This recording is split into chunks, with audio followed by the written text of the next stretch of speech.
नमस्कार दोस्तों, मैं हूं आपका आध्यात्मिक दोस्त डॉक्टर मोहित और आपके अपने चैनल एस्ट्रोलॉजर मोहित शाह में आपका स्वागत करता हूं। दोस्तों, आज के हम इस वीडियो में प्रत्येक नक्षत्र के चरण फल के ऊपर बात करेंगे।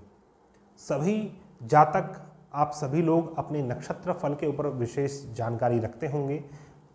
इसके ऊपर हमने पूर्व में अपने पास्ट के चैनल में बात भी किया है 27 नक्षत्र के फल के ऊपर।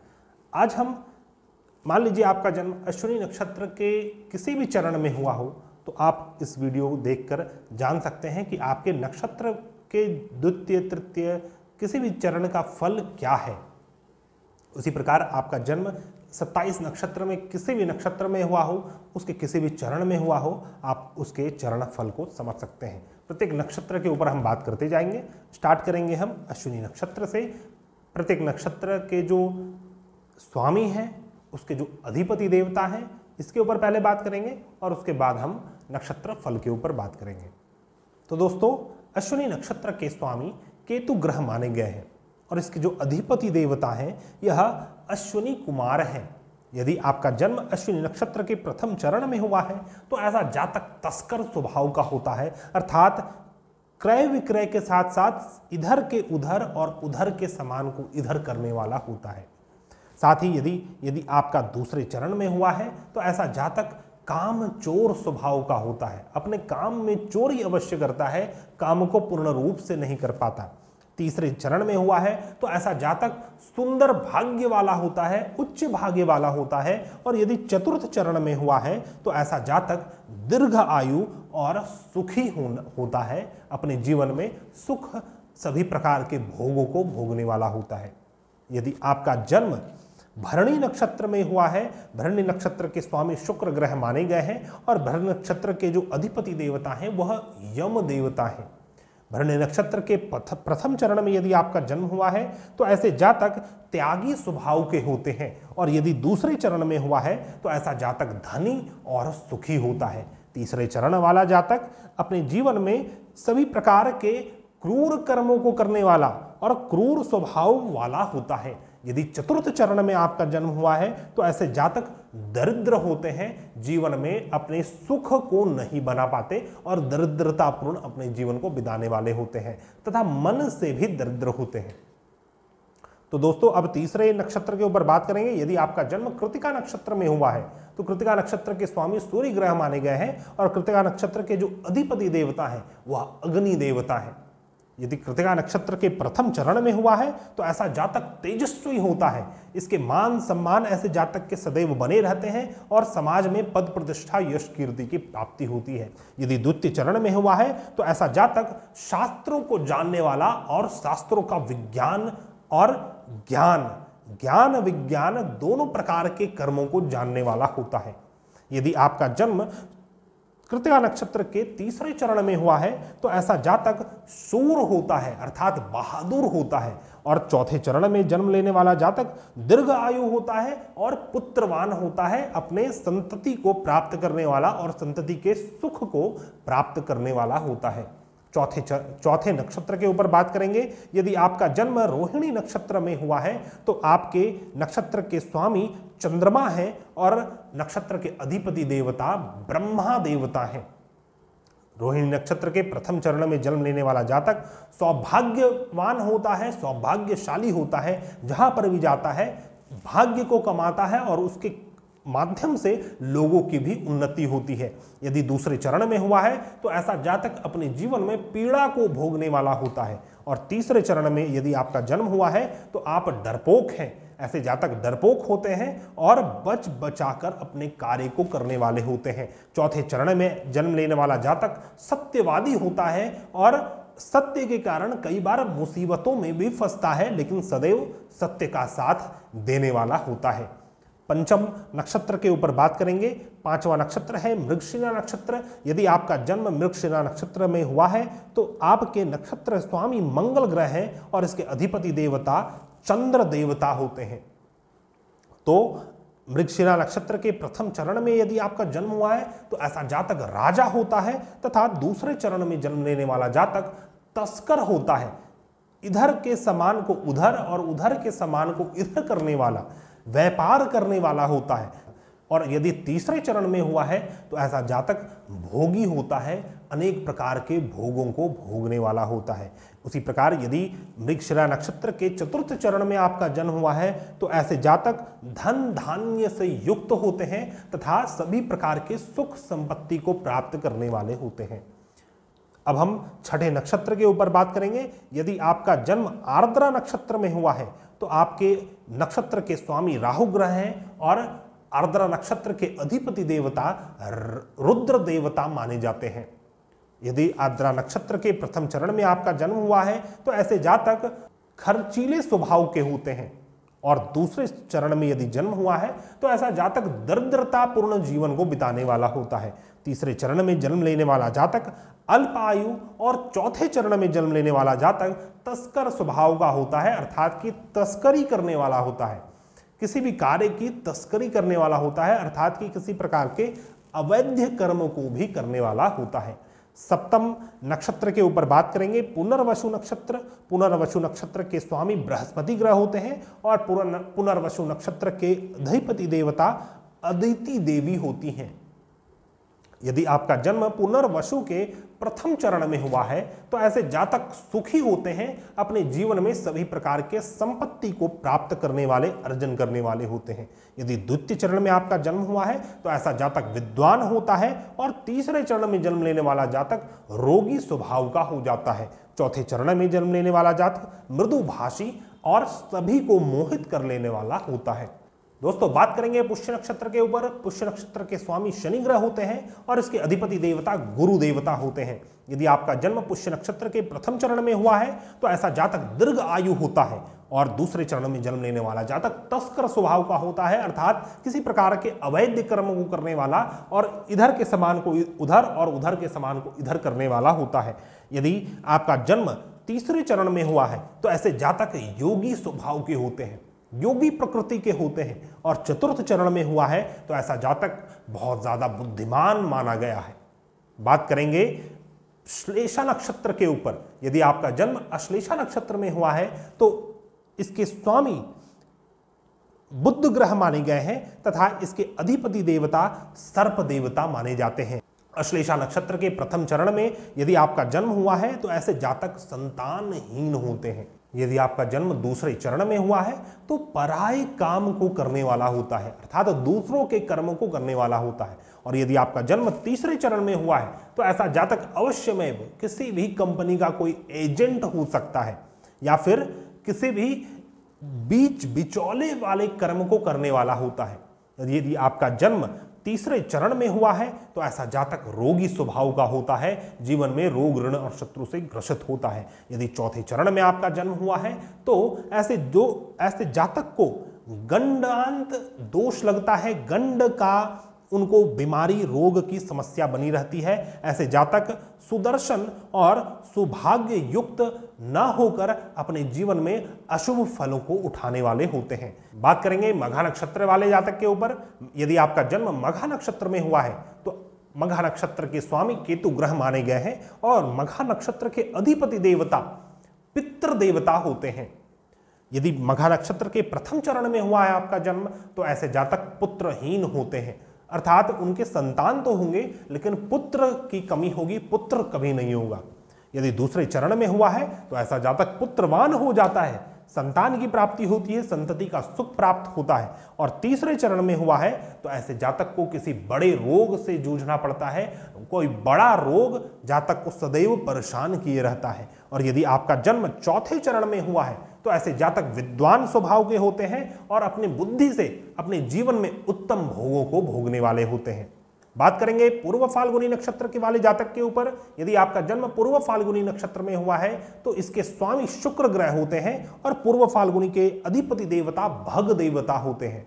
भग द्वादश आदित्य में से एक देवता है, भग देवता। यदि पूर्व फाल्गुनी के प्रथम चरण में आपका जन्म हुआ है तो ऐसे जातक सामर्थ्यवान होते हैं और ऐसे जातक बहुत ही सात्विक प्रकृति के और धार्मिक स्वभाव के होते हैं। यदि आपका जन्म दूसरे चरण में हुआ है तो ऐसे जातक रोगी स्वभाव के होते हैं और तीसरे चरण में यदि आपका जन्म हुआ है तो ऐसे जातक क्रूर स्वभाव के माने गए हैं, क्रूर कर्म को करने वाले होते हैं। और यदि आपका जन्म चतुर्थ चरण में हुआ है तो ऐसे जातक अल्प आयु होते हैं और रोगों की समस्या बनी रहती है। बात करेंगे उत्तर फाल्गुनी नक्षत्र वाले जातक के ऊपर। यदि आपका जन्म उत्तर फाल्गुनी नक्षत्र में हुआ है तो इसके स्वामी सूर्य ग्रह माने गए हैं और इसके अधिपति देवता अर्यमा देवता होते हैं। अर्यमा भी द्वादश आदित्य में से एक है जो कि पितरों के मेन देवता माने गए हैं। तो यदि प्रथम चरण में आपका जन्म हुआ है तो ऐसे जातक पंडित स्वभाव के होते हैं और दूसरे चरण में जन्म लेने के कारण ऐसे जातक अपनी जिम्मेदारियों को उठाने वाले और जिम्मेदारी पूर्ण एक जिम्मेदार राजा के समान ऐसा जातक का जीवन होता है। यदि तीसरे चरण में आपका जन्म हुआ है तो ऐसे जातक सफलतापूर्ण जीवन को जीते हैं और विजयी अपने जीवन में सदैव प्राप्त करते हैं। और चौथे चरण में जन्म लेने के कारण जातक धार्मिक स्वभाव का होता है। बात करेंगे हस्त नक्षत्र वाले जातक के ऊपर। यदि आपका जन्म हस्त नक्षत्र में हुआ है तो इसके स्वामी चंद्रमा होते हैं और इसके अधिपति देवता रवि होते हैं। रवि भी द्वादश आदित्य में से एक है जो कि सूर्य के समान माने गए हैं। और यदि आपका जन्म प्रथम चरण में हुआ है तो ऐसा जातक सूरवीर होता है, अर्थात कि पराक्रमी होता है, एक साहसी व्यक्ति होता है। यदि दूसरे चरण में आपका जन्म हुआ है तो ऐसे जातक कुशल बुद्धि वाले और विद्वान होते हैं, कुशल विवाद करने वाले होते हैं और विवाद में सदैव इनका विजयी होता है। यदि आपका जन्म प्रथम चरण में हुआ है तो ऐसा जातक सूरवीर होता है और विवाद कुशल होता है, अर्थात कि विवाद करने वाला और विवाद में सदैव विजयी प्राप्त करने वाला होता है। यदि द्वितीय चरण में आपका जन्म हुआ है तो ऐसे जातक रोगी स्वभाव के होते हैं और तीसरे चरण में जन्म लेने के कारण जातक को धन हानि होती है, धन धान्य की कमी सदैव बनी रहती है। और चतुर्थ चरण में जन्म लेने के कारण ऐसे जातक श्रीमान होते हैं, अर्थात सभी जगह से पूजनीय होते हैं, मान सम्मान पद प्रतिष्ठा की प्राप्ति करने वाले होते हैं। बात करेंगे चित्र नक्षत्र वाले जातक के ऊपर। यदि आपका जन्म चित्र नक्षत्र में हुआ है तो इसके स्वामी मंगल ग्रह होते हैं और इसके अधिपति देवता इंद्र देवता होते हैं। चित्रा नक्षत्र के प्रथम चरण में यदि आपका जन्म हुआ है तो ऐसे जातक चोर स्वभाव के होते हैं। किसी न किसी रूप से इनका मकसद चोरी करने का होता है। चोरी का अर्थ होता है आप बिना बताए किसी से किसी दूसरे की कोई वस्तु ले लें तो वह चोरी हो जाती है। यदि आपका जन्म दूसरे चरण में हुआ है तो ऐसे जातक चित्रकार होते हैं और कलाकार भी होते हैं। तीसरे चरण में जन्म लेने के कारण ऐसे जातक पर स्त्रीगामी रहते हैं और चौथे चरण में जन्म लेने के कारण ऐसे जातक किसी न किसी रूप से जातक अपने जीवन में पीड़ित ही बना रहता है। बात करेंगे स्वाति नक्षत्र वाले जातक के ऊपर। स्वाति नक्षत्र में यदि आपका जन्म हुआ है तो इसके स्वामी राहु ग्रह होते हैं और इसके अधिपति देवता वायु देवता या फिर पवन देवता होते हैं। यदि आपका जन्म प्रथम चरण में हुआ है तो ऐसे जातक तस्कर होते हैं, अर्थात कि इधर के काम को उधर, उधर के काम को इधर करने वाले, किसी प्रकार के अवैध कर्म करने वाले हो सकते हैं। यदि आपका जन्म दूसरे चरण में हुआ है तो ऐसे जातक अल्प आयु होते हैं और तीसरे चरण में जन्म लेने के कारण जातक धार्मिक स्वभाव का होता है और चौथे चरण में जन्म लेने वाला जातक राजा के समान होता है, राजा के समान यशस्वी और धनवान ऐश्वर्यवान होता है। बात करेंगे विशाखा नक्षत्र वाले जातक के ऊपर। यदि आपका जन्म विशाखा नक्षत्र में हुआ है तो आपके जो नक्षत्र के स्वामी हैं वह बृहस्पति ग्रह है और इसके अधिपति देवता इंद्र अग्नि देवता होते हैं या फिर इंद्राग्नि बोलते हैं इन्हें, इंद्राग्नि देवता, जो ऐसी अग्नि जो कि सबसे पहली अग्नि का जो एक गोला बना था जिससे जो परब्रह्म परमात्मा से निकला था, उस अग्नि को इंद्राग्नि कहते हैं।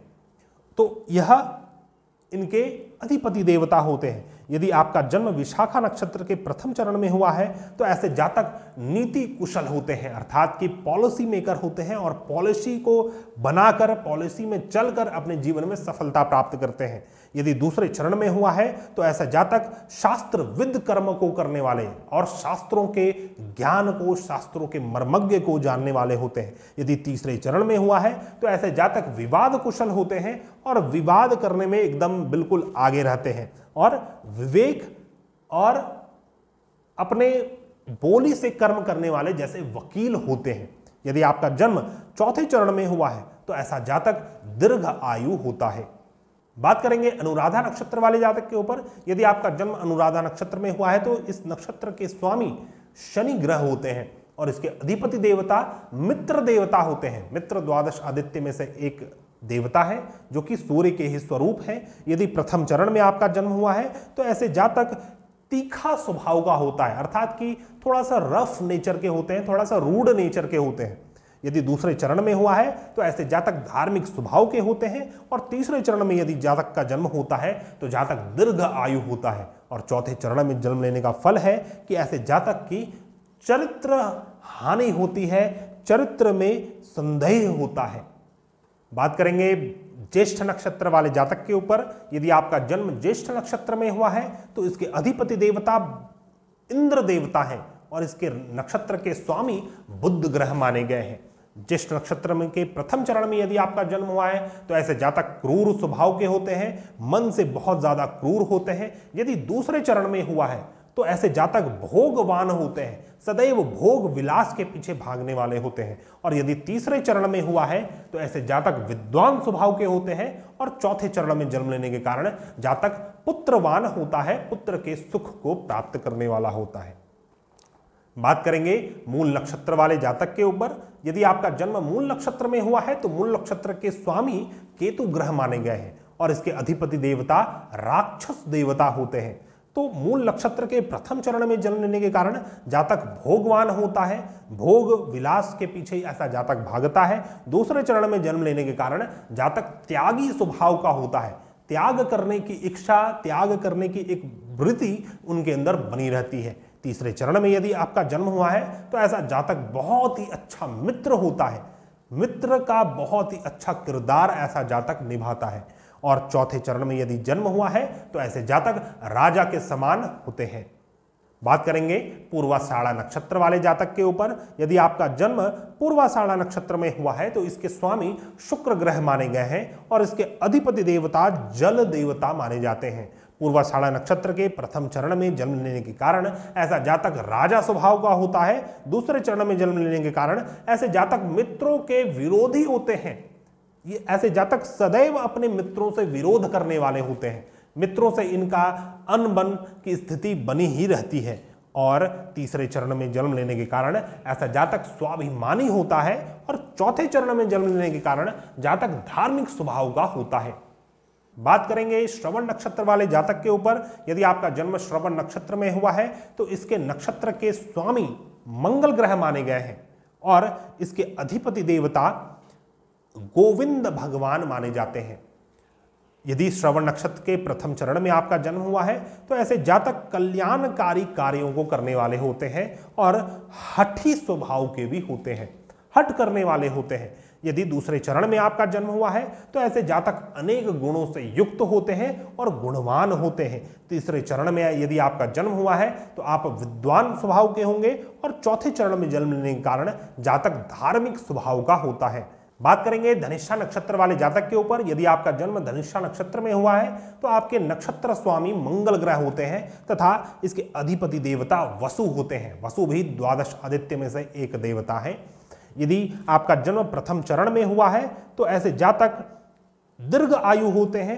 दूसरे चरण में जन्म लेने के कारण जातक पंडित स्वभाव का होता है और बुद्धिमान और अनेक शास्त्रों को जानने वाला होता है। यदि आपका जन्म तीसरे चरण में हुआ है तो ऐसे जातक डरपोक होते हैं और मनोवृत्तियां इनके अंदर बहुत ज्यादा रहती हैं, बहुत ज्यादा अपने ही मन ख्याली पलाव बनाने वाले होते हैं। चौथे चरण में जन्म लेने के कारण ऐसे जातक उत्तम स्त्री वाले या फिर उत्तम पुरुष वाले होते हैं, अर्थात कि बहुत ही अच्छे इनके स्पाउस होते हैं। बात करेंगे शतभिषा नक्षत्र वाले जातक के ऊपर। यदि आपका जन्म शतभिषा नक्षत्र में हुआ है तो इसके जो अधिपति देवता हैं वह वरुण देवता हैं, जिसे ब्लैक सन भी कहा गया है। और इस नक्षत्र के जो स्वामी ग्रह हैं वह राहु ग्रह माने गए हैं। यदि शतभिषा नक्षत्र के प्रथम चरण में आपका जन्म हुआ है तो ऐसे जातक वाचाल स्वभाव के होते हैं, बहुत ज्यादा बोलने वाले होते हैं, बहुत ज्यादा बोलते हैं और कई लोग तो इनके बोलने के कारण परेशान हो जाते हैं।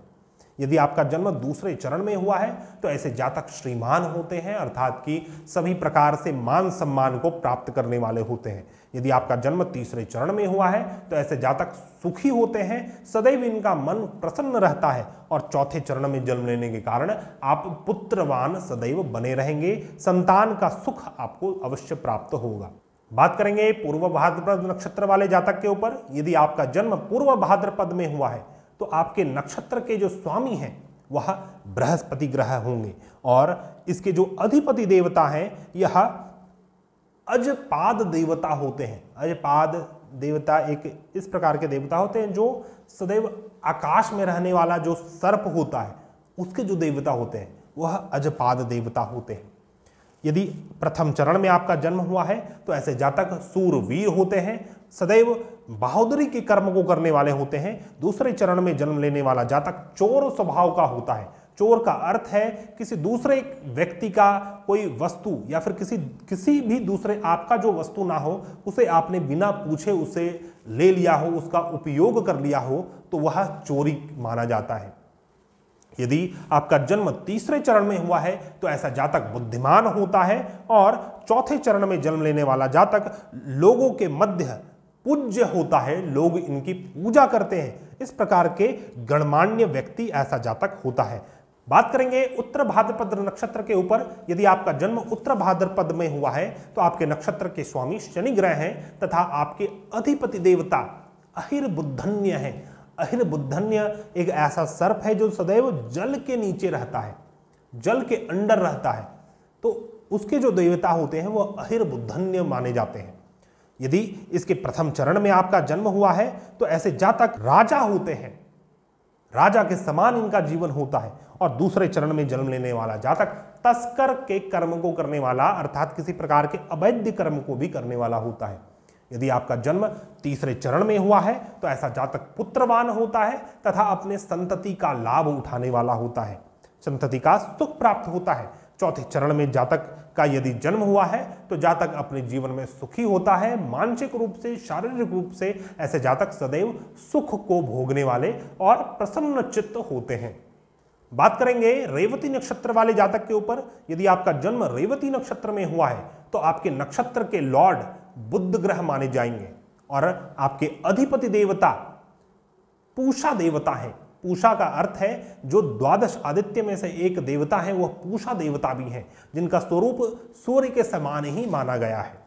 और यदि आपका जन्म रेवती के प्रथम चरण में हुआ है तो ऐसा जातक बहुत ज्यादा ज्ञानी होता है, बहुत ज्यादा नॉलेजेबल होता है। यदि दूसरे चरण में आपका जन्म हुआ है तो ऐसे जातक तस्कर स्वभाव के होते हैं, अर्थात किसी प्रकार के अवैध कर्म को भी करने वाले होते हैं। यदि तीसरे चरण में आपका जन्म हुआ है तो ऐसे जातक युद्ध में विजयी प्राप्त करने वाले और सदैव जीत हासिल करने वाले होते हैं।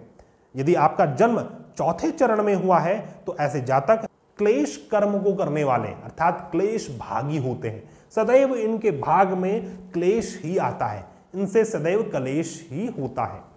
तो दोस्तों यह 27 नक्षत्र का चरण फल के ऊपर हमने बात किया।